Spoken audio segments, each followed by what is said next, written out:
Aujourd'hui, à Vérité et Conséquences, on parle des milléniaux et de la retraite. La retraite, ça c'est comme un lido. Mes parents en ont peut-être déjà eu un, mais moi je suis pas mal sûr que j'en aurai jamais.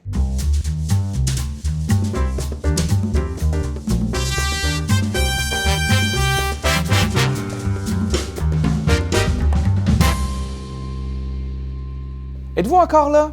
Parce qu'il faut dire que la moitié des milléniaux avouent ne pas avoir envie d'entendre parler de retraite. Mais dans la vie, tu dois choisir, t'es une fourmi ou une cigale. Ils comprendront jamais. Il faut que tu prennes des références plus modernes.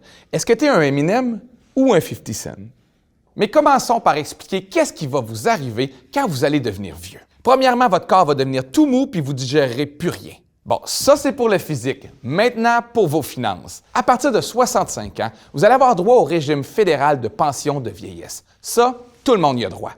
En date d'aujourd'hui, il s'agirait d'un montant de 579 $ par mois.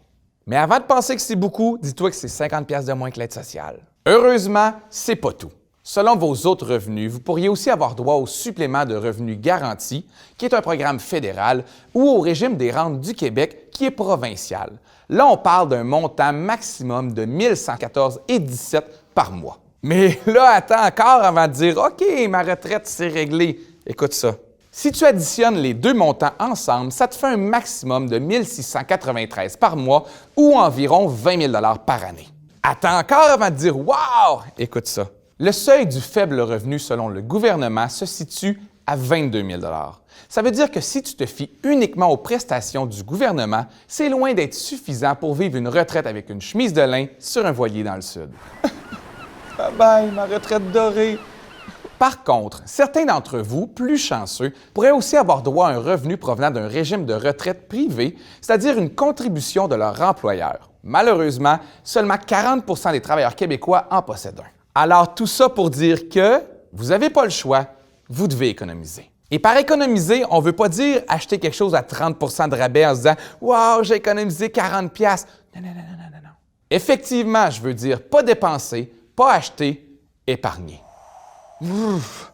Ah, ça, c'est comme le Voldemort de la finance. Toi aussi, tu as senti le petit frisson dans ton dos quand il a dit le mot. Quel mot? Épargner?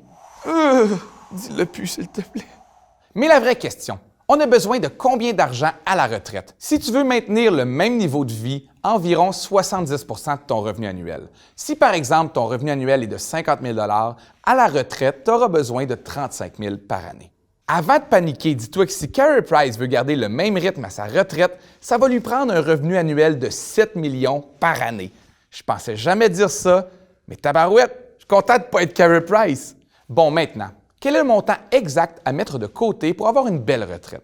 Tu devrais mettre de côté au moins 10 % de ton salaire si tu veux maintenir ton mode de vie à la retraite. Mais ça, c'est si tu commences maintenant, parce que si tu attends à 58 ans, ça va être pas mal plus que ça. Je dirais même que si vous commencez juste à 58 ans, oubliez ça, notre projet de partir ensemble sur un voilier.